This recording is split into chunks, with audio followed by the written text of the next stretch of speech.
Salut à tous et à toutes, moi c'est Merlin et je tiens tout d'abord à remercier toutes ceux et celles qui me suivent à travers différentes plateformes.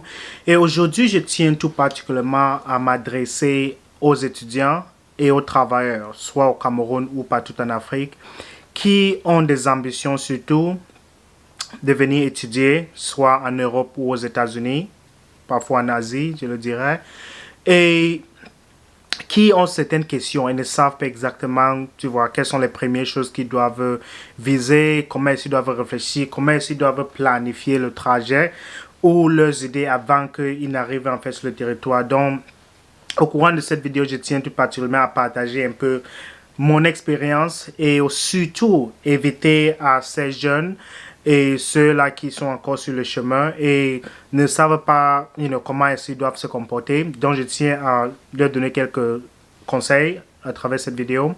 Donc, je vais souligner trois questions particulières dont je souhaiterais que vous payiez une attention particulière. Donc, je pense que cela vous aidera un peu. Donc, restez connectés et je vous reviens dans un seul instant.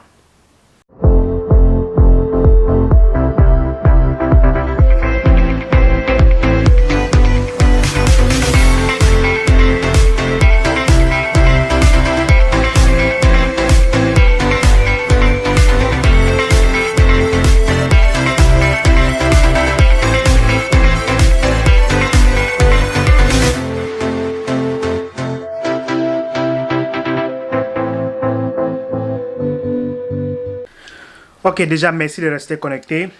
Donc, comme je le disais tantôt, au courant de ce message, je tiens particulièrement à souligner trois questions très importantes dont je pense que vraiment ça vous aiderait beaucoup, particulièrement les étudiants et tu vois, certains travailleurs aussi qui planifient venir s'installer ou peut-être travailler en Europe. Mais tout particulièrement, je pense que je m'adresse aux étudiants parce que quand moi je venais ici, j'étais étudiant. Donc, je tiens à partager déjà mon expérience et aussi certaines choses que j'ai dû éviter.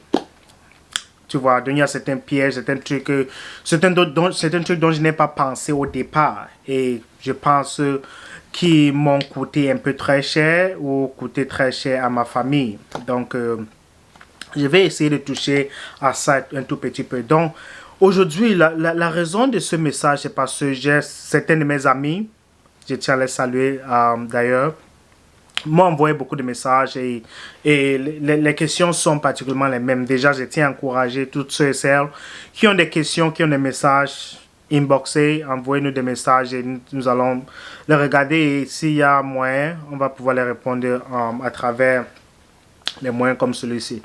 Donc, la question avait trait à ce que, bon, mon ami, il avait les projets, il voulait faire voyager sa petite soeur. Et en fait, il me demandait des conseils, comment il doit faire, tu vois, comment il doit commencer, quels sont mes conseils par rapport à son projet. Déjà, je tiens à dire une chose, j'encourage toute personne qui a un projet de vouloir soit étudier en Europe ou aux États-Unis ou en Asie ou en Afrique du Sud, peu importe le pays. J'encourage cela. Pourquoi? Parce que le niveau d'études dans ces pays-là, déjà, sont un peu plus élevés que les nôtres au Cameroun. Moi, particulièrement, j'ai fait l'université de Ngouaikele et tous ceux et celles qui ont fait Ngouaikele le savent très bien comment les choses se passent là-bas. Donc, c'est ça, ce n'est qu'une parenthèse. Je ne veux pas entrer dans les détails, bien que je pourrais y revenir dans le futur. Donc, au courant de cette vidéo, je tiens d'abord à vous rappeler une seule chose. Bon, je ne vais pas dire un rappel, donc je pense qu'on doit aller au vif du sujet tout immédiatement. Donc, la première question, la première des choses dont j'aimerais que vous teniez en compte, si vous avez quelqu'un qui est en train de préparer un voyage, puisque une chose se passe au Cameroun, quand quelqu'un décide de voyager, la première des choses, c'est que ce qu'ils font, c'est qu'ils gardent ça, je vais dire, un secret, ça devient un secret, c'est-à-dire ils ne veulent que personne ne sache. Et je comprends, tu vois, sur certains points, ça a un sens, puisque les Camerounais, on se connaît très bien. Il y a beaucoup de gens qui vont partager le message, ça va aller de tous les sens, et certains iront même, parfois vous porter atteinte. Donc, surtout si vous devez de l'argent, ce qui n'est pas une bonne chose à faire. Donc, certains, quand ils envisagent un voyage, quand ils ont déjà des plans, soit ils font déjà des cours de langue et tout, ils préfèrent garder ça secret. Ils ne veulent pas que quelqu'un le sache. Et quelque part, c'est bien. Mais j'aimerais vous encourager. Si vous avez quelqu'un qui est sur ce chemin-là, je vous encourage à partager cette vidéo pour que la personne puisse aussi la regarder et comprendre certains trucs dont je vais adresser au cours de cette vidéo. Donc, je vous encourage, pour ceux et celles-là qui sont en train de planifier étudier en Europe ou en Amérique, de contacter ceux qui sont déjà sur le terrain pour poser certaines questions. Contactez ceux qui sont déjà là. C'est vrai que vous ne pourrez pas causer avec vos amis ou ceux avec qui vous vivez et tu vois, jusqu'à ce que la procédure est complète et vous obtenez tous vos dossiers au papier d'étudiant. C'est bon de le faire. Mais si vous le pouvez, je vous exhorte de contacter ceux qui sont déjà sur le terrain pour qu'ils puissent vous donner des idées. Parce qu'ils peuvent changer le courant de votre parcours. Très très important parce que celui qui est déjà sur le terrain, qui vit et étudie dans ce pays-là, peut vous amener à remodifier vos plans et à regarder peut-être dans une autre direction et vous donner des conseils qui peuvent vous aider et surtout vous éviter certains pièges. Donc la première des choses que je tiens à souligner au courant de cet entretien est une question très importante que je n'ai pas pensé au départ. En fait, j'avais certaines idées avant que quand j'ai monté mes dossiers et tout, avant que la procédure s'y mêle et tout ça. La première des choses que vous devez penser, ça c'est mon conseil particulier, c'est de savoir si vous venez pour étudier et après vos études, comptez-vous vous installer dans le pays d'accueil ou retourner dans votre pays d'origine, soit le Cameroun dans votre cas ou quelqu'un d'autre qui vit dans notre pays qui verra cette vidéo. Très, très, très important. Je vous exhorte, si vous avez quelqu'un qui est en train de planifier un voyage, quoi que ce soit, faites à ce que la personne voie cette vidéo. Pourquoi? Parce que beaucoup de Camerounais, beaucoup d'Africains, ils montent les dossiers, ils apprennent tout, mais une fois qu'ils arrivent sur le terrain, ils regardent après ce qu'ils ont lu à l'école, ils ont eu leur diplôme et ils se posent maintenant la question, qu'est-ce que je fais? What's next? En anglais, comme si je peux le dire ainsi. Donc ça, c'est une question qui piège beaucoup de personnes. C'est-à-dire, vous vous organisez, mais vous n'avez aucune idée de ce qui va se passer. Une fois que j'ai mon diplôme, une fois que j'ai mon master, j'ai ma licence, j'ai mon doctorat, quoi que ce soit, qu'est-ce que je fais?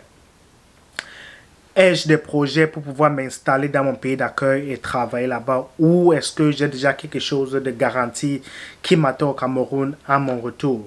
Si vous avez ces relations-là, c'est bon. Mais si vous n'avez pas, si vous êtes un jongleur, si vous êtes un enfant du sous-quartier, comme les nous ici là, donc je vous exhorte de pouvoir répondre à ces questions d'abord avant de pouvoir engager votre procédure. Parce que si vous contactez les gens qui sont déjà sur place, ils vont vous épargner beaucoup de difficultés. Donc, très, très important. Posez-vous la question. Est-ce que je m'en vais juste pour étudier et revenir ou est-ce que je vais étudier et me baser là-bas? Ça va vous aider beaucoup parce qu'il y a des problèmes de papier qui vont se poser, il y a des problèmes d'installation, de boulot et tout ça. Donc, pensez vraiment à ça, c'est très important. Ça, c'est le number one. Now, deuxièmement, je souhaiterais pour tous ceux et celles qui ont des projets ou qui sont en train de planifier un projet de voyage, d'étudier la politique immigratoire du pays d'accueil. Est-ce que j'ai bien dit ça? La politique immigratoire du pays d'accueil. Très important. Avant que vous vous déplacez, prenez le temps d'aller sur l'internet, de contacter les gens qui sont déjà sur place et de leur poser les questions. Quelle est la politique immigratoire du pays dans lequel ils se trouvent? Est-ce qu'ils sont en train d'accueillir des gens? Est-ce qu'ils sont en train de fermer les frontières? comme ça se passe maintenant aux États-Unis avec Trump qui est en train de construire la barrière, je sais pas ce qu'il appelle ça là-bas, entre le Mexique et les États-Unis. Quelle est la politique immigratoire? Est-ce qu'ils ouvrent les frontières? Est-ce qu'ils ont besoin que les gens viennent dans le pays? Est-ce qu'ils ont une population vieillissante? Ils ont besoin de remplir certains États qui sont vastes et ils sont bien après ces personnes qui y vivent, comme par exemple au Canada. Quelle est la politique immigratoire de ces pays-là? Comment est-ce que je vais m'en sortir une fois que j'ai fini mes études? Très, très, très important. Pensez à ça pour ceux et celles qui ont des ambitions, qui sont en train de penser peut-être étudier en Europe ou ont des amis ou des proches qui sont en train de penser à ça. Donc, très, très important. La troisième question, le troisième point dont je tiens à souligner ici, c'est quelle est la situation économique du pays dans lequel vous comptez aller étudier? Quelle est la situation économique et surtout, quel est le taux d'emploi dans ce pays-là? Très, très, très, très important, puisque ces deux-là ont tendance à aller ensemble. L'état économique du pays a tendance à tirer vers le haut le taux d'emploi dans ces pays-là. Donc, c'est très, très important. Avant que vous planifiez, avant que vous montez votre dossier, je vous en prie, réfléchissez, allez sur Internet, demandez aux gens comment est-ce que le pays se porte, soit en Europe, soit en Amérique, soit en Afrique du Nord ou en Afrique du Sud, ou soit en Asie. Posez-vous la question, comment est-ce que le pays se porte? Quelle est la situation? Une fois que je me trouve, une fois que j'obtiens ma licence, mon master, mon doctorat, qu'est-ce que je fais après? Est-ce que ce pays-là est sur le point de me garder et de m'offrir un emploi décent? Est-ce que le pays n'est pas sur le point de cracher, tu vois, d'aller, comme vous voyez par exemple ce qui se passe, je crois, jusqu'à présent en Grèce. Vous voyez la situation de l'Italie, vous voyez la situation de l'Espagne. Tous ces pays-là, avant, vraiment, il y avait une très forte côte en Europe. Mais maintenant, là, ils sont en train de perdre la côte. Pourquoi? Parce que l'économie est en train de chuter. L'économie n'est pas celle qu'elle était avant. Donc, je vous exhorte à toutes ceux et celles qui sont en train de planifier étudier en Europe ou qui sont en train d'y réfléchir. Pensez à ces trois questions, c'est très très très très important. Je reviendrai dans une autre vidéo pour vous parler peut-être de mon expérience personnelle, puisque je suis d'abord allé en Angleterre avant de me retrouver aux États-Unis. Je pourrais couvrir ça tout un peu, mais aussi je pourrais apporter un peu plus de détails à tout ce qu'on vient de discuter. Mais aujourd'hui, je vais juste soulever ces trois questions pour que vous puissiez les garder en esprit ou vous puissiez partager cette vidéo avec ceux et celles qui sont sur le point de pouvoir monter les dossiers pour aller étudier.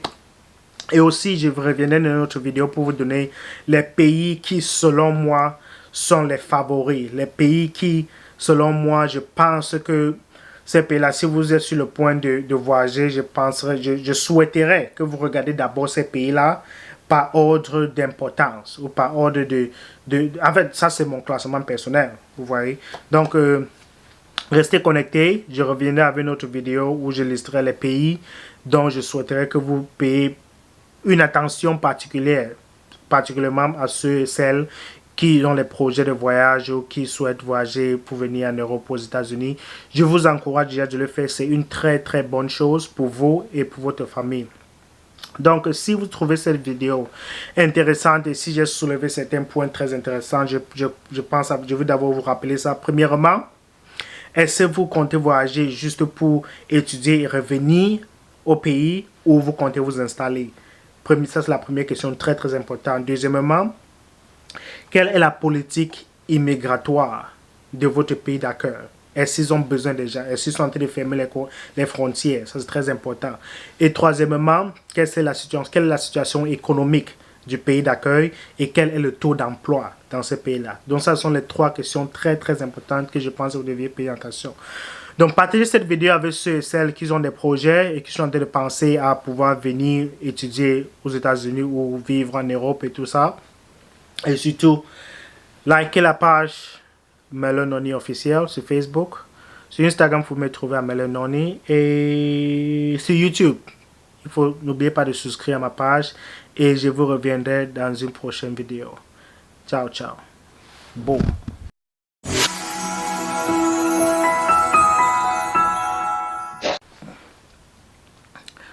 Salut à tous et à toutes. Aujourd'hui, je tiens particulièrement à vous remercier. Salut à tous et à toutes. Moi, c'est Merlin. Et aujourd'hui, je tiens d'abord à remercier tous ceux et celles qui me suivent sur différentes plateformes. Aujourd'hui... Oh merde!